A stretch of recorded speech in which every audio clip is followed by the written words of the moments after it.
La política no es mi fuerte y ustedes lo saben perfectamente bien. Jamás nosotros, o por lo menos intentamos, no traer la política, la religión a nuestro programa, a pesar que estoy seguro que Juan después me va a decir que política es todo en la vida. Pero ¿por qué les digo esto? Y vamos a seguir hablando del perdón.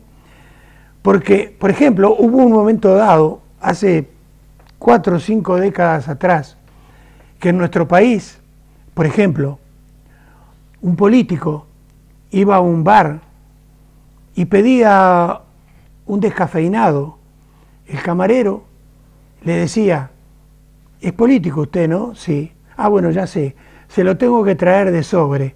Seguramente se lo tengo que traer de sobre, porque evidentemente aquello no era una democracia, era una, yo diría, corrupto democracia. Entonces, ¿qué pasó? Pasó que se formó un grupo armado. No voy a hablar de derecha, centro, izquierda, nada. Voy a decir que se formó un grupo llamado Tupamaros que quisieron tomar el poder por la fuerza. Entraron los militares, los derrocaron. Evidentemente en toda guerra hay torturas, hay asesinatos, hay de todo, en fin. Pasadas unas décadas los militares dejaron el poder, hubo elecciones en Uruguay y aquellos tupamaros que en un momento dado cogieron en las armas para tomar el poder, hoy día, por ejemplo, son diputados, son senadores. Nuestro propio presidente, José Mujica, tiene 3 balazos que le dieron los militares en su tiempo de Tupamaro. Lucía Topolansky, su mujer también, que es la primera dama uruguaya. Pero en fin, y hace unos días, fíjense por qué les cuento esto, hace unos días en Uruguay se indultó a todos aquellos militares torturadores, asesinos, pero por estos propios que habían vencido, que hoy día están desde hace ya muchos años, porque ya van 2 veces que ganan las elecciones el Frente Amplio en Uruguay, indultan a los militares. Entonces, por eso, Juan, la primera pregunta que te quiero hacer hoy es: vencer y perdonar, entonces, ¿es vencer 2 veces? Hola, buenas noches. No estaba pendiente el pequeño relato de historia de tu pueblo, de tu gran pueblo, ¿verdad? Nosotros hemos tenido otro tipo de historia, ¿no? Pero puede que en algunos aspectos nos parezcamos. No suele ir aparejado, no suelen ser ni conceptos ni actitudes que vayan juntas. El vencer y el perdonar no van juntos. Además, hasta si oyes las 2 palabras, vencer, perdonar, no parezca que no pueden ir, es imposible, ¿eh? Claro, es decir, uno vence porque hay lucha, y si hay lucha, pues hay ensañamiento, y si hay ensañamiento, pues hay heridas, y no estoy hablando solamente de heridas de sangre, estoy hablando de heridas a nivel incluso emocional, ¿no? En los sentimientos, en las emociones, en la historia, en la familia, en mi yo, en mi persona. Es decir, entonces no puede ser que el que venza después de una confrontación perdone. No se entiende, porque el perdón tendría que ser previo. Después ya no es perdón, ¿eh? Después ya se le podría decir de otra manera. Pero esa magnanimidad que puede demostrar quien ha vencido tampoco se suele dar en la historia, porque el que vence por la fuerza, una vez que vence, tiene que aniquilar. Aniquilar significa desaparecer, significa borrar de la faz de mi alrededor, como mínimo, ese que fue mi enemigo. Y eso es propio del ser humano. Eso no hay animal que lo haga. Ninguno. Ahora, Juan, escuchándote pensaba, el perdón, el indulto, por ejemplo, el indulto de un criminal que está en el corredor de la muerte desde hace muchos años, llega un momento dado, reitero, que lo indultan. Entonces, el indulto es pura y exclusivamente para los criminales y no, el indulto no tiene nada que ver en los defensores de la patria. La sociedad tiene sus mecanismos para defenderse y tiene sus mecanismos para, dentro de nuestra hipocresía, pues ser magnánima y perdonar de forma social algunos delitos, algunas personas que han cometido algún delito. Entonces, claro, como tú has dicho y lo hemos estado comentando antes de la emisión, el defensor de la patria no comete delito. No tiene que, no hay nadie, nadie le va a perdonar nada. No tiene que perdonarle a nadie nada, porque tiene, es como el santo, ¿te acuerdas del santo? De la película del santo, o el James Bond. Simón Templar. Bueno, pues tenía licencia para matar. Sí, claro, entonces él podía matar, pero formaba parte de su trabajo, como el mío forma parte de mi trabajo, dar lección, ¿verdad? Pues él era eso. Entonces el que defiende la patria, que le dan una pistola para defenderla y que a la misma vez pues está amparado por la legalidad vigente del momento, pues entonces ¿qué delito está cometiendo? Ninguno, no necesita indulto. ¿Quién necesita indulto? El que defrauda a la sociedad a través de algún tipo de delito. Sin embargo, mucho cuidado con los indultos, porque el indulto, que todavía en España se sigue manteniendo, es una potestad que tiene el rey, que yo no sé si la usa, pero el hombre está en otras lides, no tiene por qué estar en esas cuestiones, la usa el gobierno.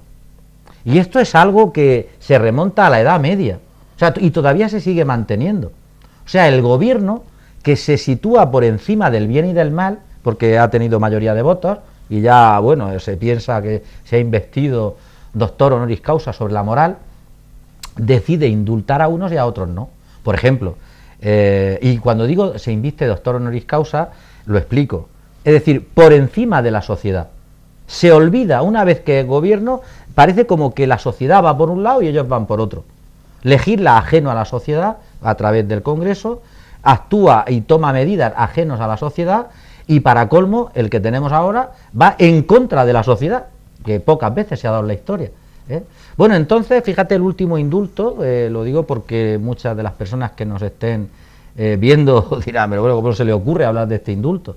Bueno, el señor ministro de Justicia actual, ¿cómo se llama? No sé, el que era alcalde antes de Madrid. Preguntadme por Messi o por Ronaldo, pero no me pregunte por políticos. Bueno, pues el ministro de Justicia de ahora, Gallardón. Ruiz Gallardón. Nos vamos acordando. Bueno, pues este señor Ruiz Gallardón, que se las daba muy de centro, y en cuanto ha tenido una parcela de poder, ha cogido y ha subido las tasas de la justicia, o sea que un poco más y la privatiza, o sea que la justicia ya no es para pobres, y para colmo, coge e indulta a un señor kamikaze que en base a su tropelía, por así decir, mata a otra persona y lo indulta. Con la casualidad de la vida, porque todos son casualidades, como todo el mundo sabe, la vida funciona por casualidades, ¿no? El azar, así funcionamos todos. Bueno, pues este señor que ha indultado tiene una ligazón importante con el gabinete de derecho, de abogados, de donde trabaja el hijo de Gallardón. Casualidad de la vida, ¿no? Y la sociedad se ha rebelado, porque la sociedad entiende que eso es una barbaridad. Y se rebeló para decir, ¿cómo es posible que a esta persona la indultes y esta madre de familia, acuérdate que se había encontrado una tarjeta de crédito y gastó 120 euros en comprar leche para su hija? Yo me hubiera gastado más, lógicamente. La otra persona que hace unos años lo cogieron vendiendo algún gramo de droga, está rehabilitado, está luchando contra la droga, está implicado en asociaciones no gubernamentales en su barrio, trabajando con gente para sacarla y desengancharla de la droga, no lo indultan. Y la sociedad la sociedad dice, pero ¿qué pasa aquí? Este indulto no tiene sentido. Otros no nos hemos enterado, y han indultado, pero de los que nos enteramos, la sociedad clama. ¿Por qué? Pues porque la sociedad necesita que esos mecanismos se lleven hasta el final, porque si no, no sirve de nada. Pues entendemos entonces que la justicia, que es lo que estamos entendiendo, no es igual para todos. Y para colmo, haciendo un poco de símil con la historia de tu pueblo, en el nuestro, igual que tú, me imagino que habrás clamado al cielo en el sentido, aunque sea de razonamiento puro y duro, mental, decir qué pasa aquí, aquí también hay personas que nos rasgamos las vestiduras y decimos, ¿qué pasa aquí? ¿Cómo es posible que el juez Garzón, que está trabajando contra la ETA, que está trabajando contra los crímenes de la dictadura, que está trabajando contra los que los que venden y trafican con droga, o que está trabajando contra la corrupción, otros jueces, yo me permito decir totalmente franquistas, lo echan de la judicatura y los que él estaba investigando están por la calle tranquilamente y ahora se está demostrando que se llevaron cientos de miles de euros, millones de euros al extranjero, millones de euros nuestros. Y yo digo, tranquilamente, no tengo que decir presunta, porque eso es cosa de la justicia. Yo soy un ciudadano, yo no tengo que decir que Bárcenas es presunto. Bárcenas es un sinvergüenza, pero lo puedo decir perfectamente, porque aparte no tiene ninguna, vamos, no va a ningún lado. Donde sí tendría que ir a algún lado son los que han sido correligionarios de él y quieren tapar ahora una sinvergonzonería, ¿verdad? Entonces, la sociedad tiene que rebelarse contra esas situaciones. ¿Existen indultos? Sí. ¿Sería positivo que una sociedad en su magnanimidad pudiera indultar? Sí. Pero ojo, también te comentaba antes, fuera de antena, que yo creo que la sociedad tiene que tener también sus límites. ¿A qué me refiero concretamente? Yo creo, y lo digo con la humildad que hablamos tú y yo, que se pueden indultar una serie de delitos extraordinarios, de mucha tipología, pero hay otros que no tienen ningún sentido. O sea, a un pedófilo, a un pederasta, no se le puede perdonar, que por cierto, en base a este indulto que te acabo de comentar, el último pederasta que ha sido sentenciado por matar a una cría ha pedido su indulto. Claro, ¿por qué no? Dirá él. ¿Por qué no se le puede perdonar a un pederasta que ha hecho daño a una criatura, que ha matado a una criatura? Porque la comunidad científica entiende que esa persona no tiene forma, como no sea, hablemos claramente, la castración, para poder cambiar su actitud ante las personas débiles. Es decir, hay situaciones, personas que cometen ciertos delitos que no tienen perdón de Dios. Y voy a hablar ahora, si me permite, me estoy acordando, porque he dicho perdón de Dios, los que, bueno, nos hemos criado, formado, tenemos cultura judeocristiana, sabemos que Dios fue capaz de decirle a Pedro no 7 veces, 70 veces 7 tienes que perdonar. Eso lo dijo Dios. Pero el hombre cogió el látigo y se lió a latigazos en el templo a aquellos mercaderes que estaban traficando, que es lo que no estamos haciendo nosotros ahora como personas. Y ese hombre, que era Dios, ese hombre cogió y dijo tranquilamente, aquel que sea capaz de hacer daño a una criatura, más le vale atarse una cuerda de molino al cuello y tirarse al agua. Y es el mismo. Luego, es el mismo, hay que entender que era la misma persona histórica. ¿Dios es capaz de perdonar 70 veces 7? Claro que sí. Pero hay cosas que no se pueden. Y eso nos está diciendo, para los creyentes y para los no creyentes, a nivel psicológico, que nuestras mentes, nuestro corazón, a veces le imposibilita tomar ciertas decisiones. Y hay que entenderlo. Yo el otro día te lo comenté, posiblemente igual yo no me exprese todo lo bien que yo quisiera para transmitir lo que yo quiero decir. Pero claro, hay situaciones, que yo nombré algunas, en las que la persona no puede perdonar. Y nosotros como sociedad tenemos que ser comprensivos y perdonar a esa persona que no puede perdonar. Pero ojo, yo no puedo tampoco como psicólogo o como persona lanzar la idea, el postulado, de que es bueno que anide el rencor en una persona en base a ese no perdón. No. Porque si a mí, vamos a poner el ejemplo más claro que a mí me llega, ¿no? Es decir, si a mí me matan un hijo, a mí me tiene que perdonar la sociedad porque yo no puedo perdonar. Eso está claro. Pero ojo, si yo me mantengo en mi rencor eternamente, yo muero también con mi hijo. Eso es lo que yo quiero transmitir. Es decir, que hay que entender que esa persona que tiene esa desgracia tan terrible no puede perdonar y es comprensible, pero con el tiempo tiene que tomar alguna decisión. Y a ese asesino que le den, y lo digo ahora y delante de quien sea, lógicamente, pero a mí como padre, a mi mujer como madre, a sus hermanos, nosotros tenemos que reconvertirnos otra vez. Tenemos que buscar otra vez esa paz y esa serenidad que yo quiero para mi vida. Porque si no, no puedo amar ni siquiera a mi mujer. Perdón y amor. Precisamente muchas personas, y ustedes lo saben, quienes me han parado en la calle, por ejemplo, algunos que me han llamado por teléfono, que decían, hemos entendido que Juan decía que no se debe perdonar. Entonces, por eso yo quiero que se los aclare, pero aparte de aclarárselos, preguntarle si aquella persona, Juan, entonces, que es incapaz de perdonar, entonces, ¿también es incapaz de amar? Sí, eso es así, es lo último que yo te acabo de transmitir. Yo ahí digo, quiero transmitir varias ideas. Una, la primera, que yo creo que se me ha entendido. Aquella persona que ante un dolor tan grande no puede perdonar, la sociedad tiene que perdonarlo.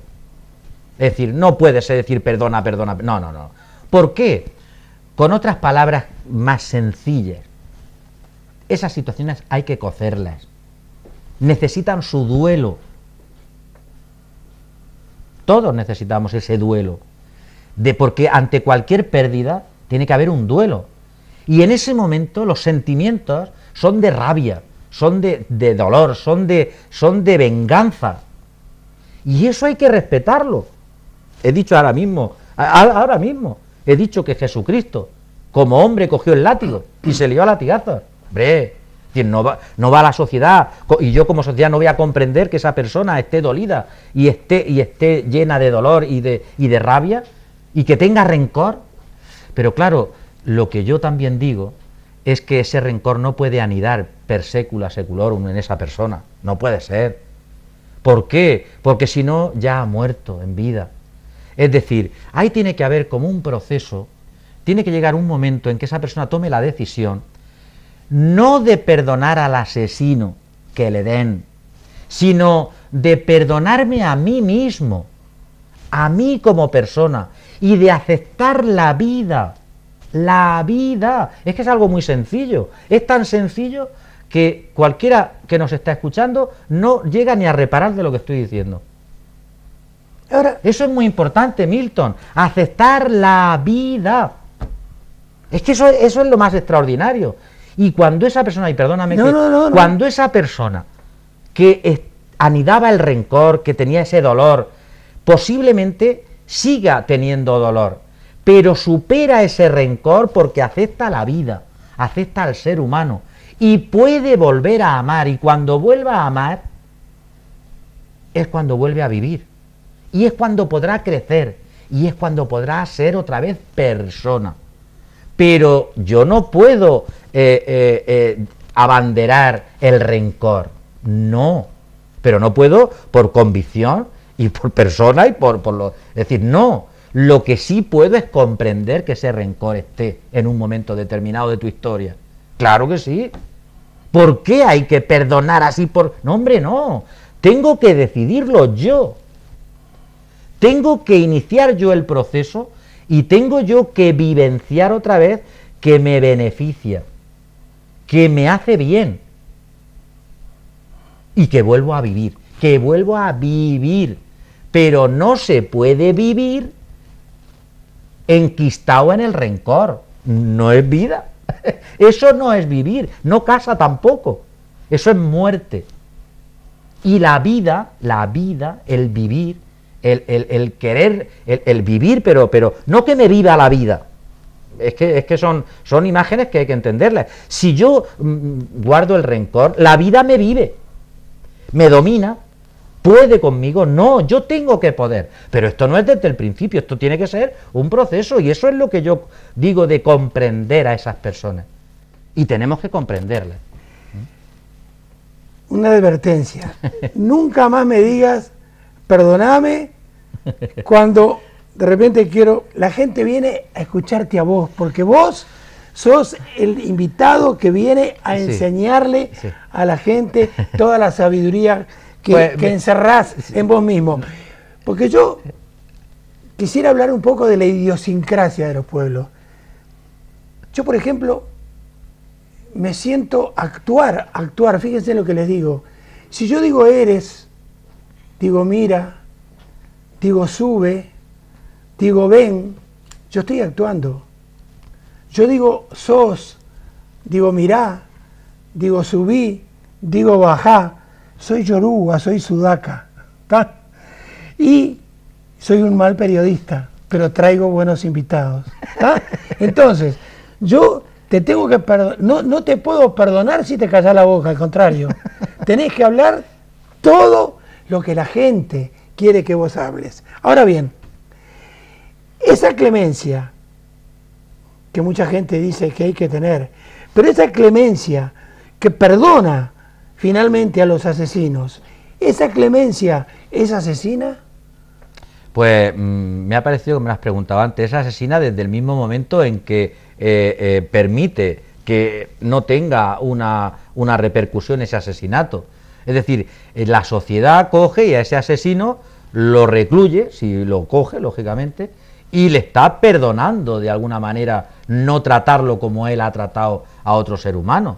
O sea que la sociedad de esa manera se está protegiendo. Claro, si la sociedad perdona a un asesino, lo que le puede perdonar es la vida. Y estoy hablando, lógicamente, de unas culturas y de unas sociedades que tú, me imagino que estará en tu mente, como algunos estados de América del Norte, que todavía la pena de muerte está vigente y entonces esos estados, a través del gobernador del estado, le perdona la vida. Pero no perdona, es que, vamos a ver, no perdona el hecho cometido, no perdona el asesinato, le perdona la vida, lo que él no fue capaz de hacer con otra persona humana. Pero no le perdona el hecho, porque son cosas distintas. Porque si le perdona el hecho, dice, bueno, no pasa nada, hombre, sí, han matado, pero que no vuelva a ocurrir. Venga, Ale, tira, vete a tu casa. No, hombre, no. Eso no. Entonces le dice, mira, te perdono la vida. Nosotros, en nuestra sociedad, no perdonamos vidas. En ese sentido nos veo un poco más humildes que los americanos. Bueno, y en otros. No, aquí no se perdona la vida. Aquí está todo normativizado de tal manera que hay tantos años para el que comete un asesinato y bueno, luego por circunstancias de la normativa, pues pueden reducirse o pueden aminorarse, eso ya es otra cosa, ¿verdad? Pero no se puede perdonar, la sociedad no se permite el lujo de perdonar a un asesinato. De hecho, no se indulta a nadie que haya cometido un asesinato. No se puede indultar. Si es un asesinato, entiéndase, premeditado, eso no puede ser. Ahora, si es otro tipo de delito, la sociedad sí se lo permite. Y antes de terminar, sí. Es que no, se me ha ocurrido, Milton, que igual también sería interesante que un día, o que tú, si quieres apuntarlo, porque estamos hablando de perdonar, pero tú me has sacado la idea de que no tampoco estamos educados en pedir perdón. Es que me has dicho, es que no me pidas perdón y tal, y yo se me ha ocurrido, digo, pues también es otra de las dimensiones importantes del ser humano. Pero el hombre crece cuando se arrodilla. El hombre cuando se arrodilla, se arrodilla. El hombre se arrodilla, está claro. ¿Qué es lo que pasa? Que si nos ponemos en una dimensión religiosa, el hombre se empequeñece, que yo creo que quiero decir lo mismo que tú has dicho, cuando se arrodilla ante Dios.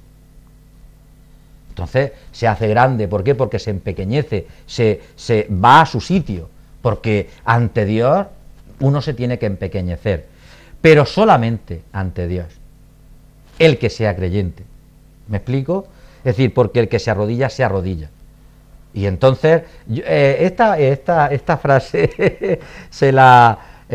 bueno, ahora que Chávez ya nos ha dejado en este mundo, bueno, pues esta frase yo creo que se la asocian a bastantes, desde a Dolores Ibarruri al Che Guevara, que la frase de más vale morir de pie que vivir de rodillas, ¿no? Exacto. No sé quién la diría la frase, de todas maneras tiene un sentido extraordinario. Es decir, un hombre no se arrodilla delante de otro hombre. Sin embargo, el hombre, el ser humano, a veces es tan drástico, tan despiadado, que provoca a la fuerza, y siempre que sea la fuerza, lógicamente, tiene que ser bajo las armas, no solamente armas de pistolas, sino de otro tipo de armas, de que se arrodille. Y ahora, estamos viviendo una situación histórica particular en Europa y en España, que es lo que nos duele, que clama al cielo en ese sentido.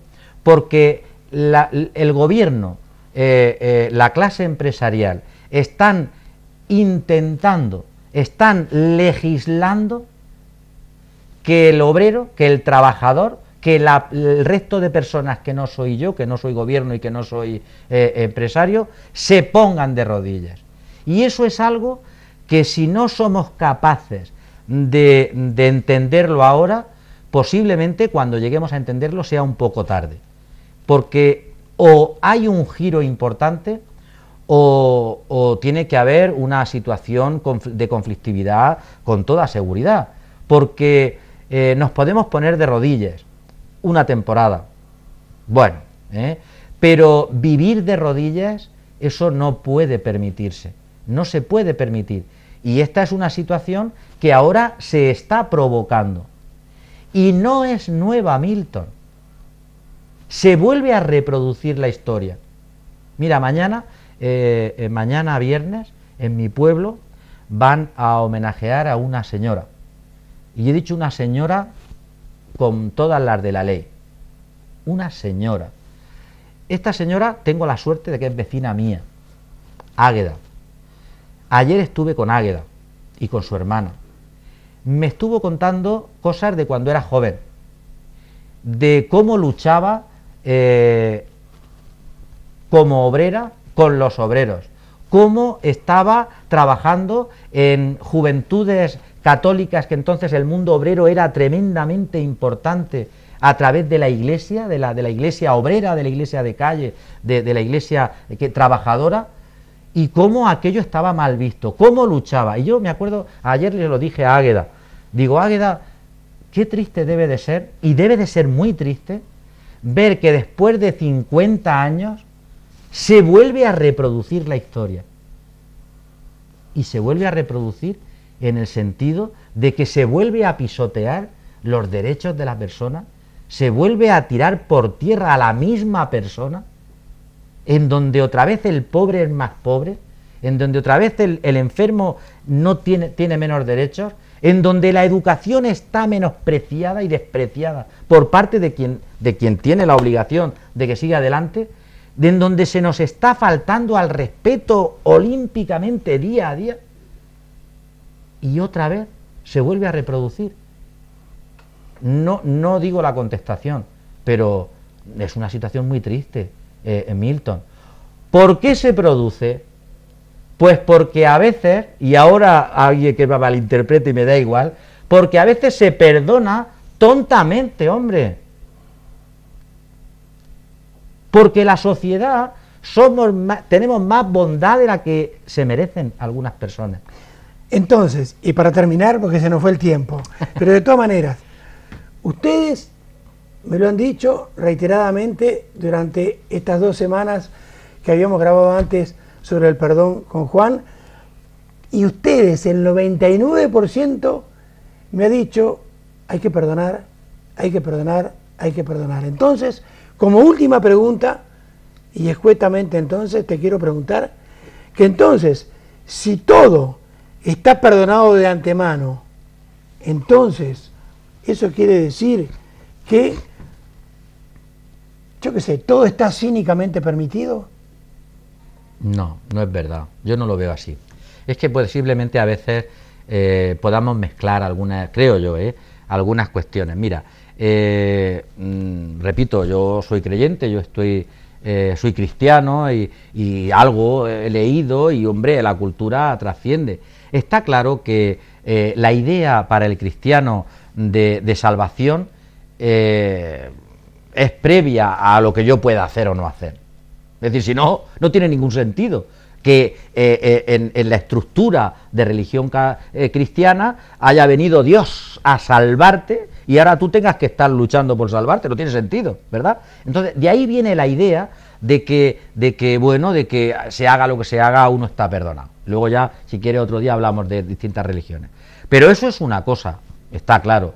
Y otra cuestión distinta es que se pueda institucionalizar, es decir, que pueda tener cualquiera carta blanca para poder abusar de otra persona, para poder robar, para poder matar, no tiene nada que ver, nada que ver. No hay nada perdonado de antemano, excepto, repito, en las ciertas creencias religiosas. Pero tiene que ser así, porque si el ser humano se salvara por sus méritos, le estaríamos quitando poder a Dios. Claro, no tiene sentido. Entonces, eso tampoco hace mucho hincapié, ciertos curas no hablan de eso, ¿verdad? No tienes que ser bueno, tienes que estar... Pero bueno, si tú cometes pecado, si tú defraudas, si tú... Bueno, no te preocupes que de todas maneras, ya hablaremos si quieres más detenidamente el otro día, todavía se puede arreglar, ¿verdad? Bajo unas condiciones. Pero la sociedad no se puede permitir el lujo, no podemos permitirnos el lujo de que hay carta blanca para cualquier cosa, porque no la hay. Porque entonces nos estamos faltando como personas y porque entonces estamos diciendo que bueno, pues que la ley del más fuerte, que es la que está imperando ahora, pero ahora legalmente, y eso no puede ser. Nosotros como sociedad aguantamos mientras aguantemos, pero ojo que esto no es eterno. ¿Por qué no? Porque no. Entonces estamos quitando la esencia del ser humano, de la persona. Bueno, en 15 días la seguimos. Y hoy yo quiero terminar, me estaba acordando de la frase de un gran amigo mío, un hermano, y un gran amigo de todos ustedes, un gran amigo de todos ustedes, Julio Cardoso. En cierta ocasión, y esto quiero que me lo conteste Juan, al empezar el próximo programa sobre este tema, Julito me dijo un día, dice, Milton, el odio, dice, es el veneno, dice, de nuestro corazón. Dice, el perdón es su cura. Hasta la semana que viene.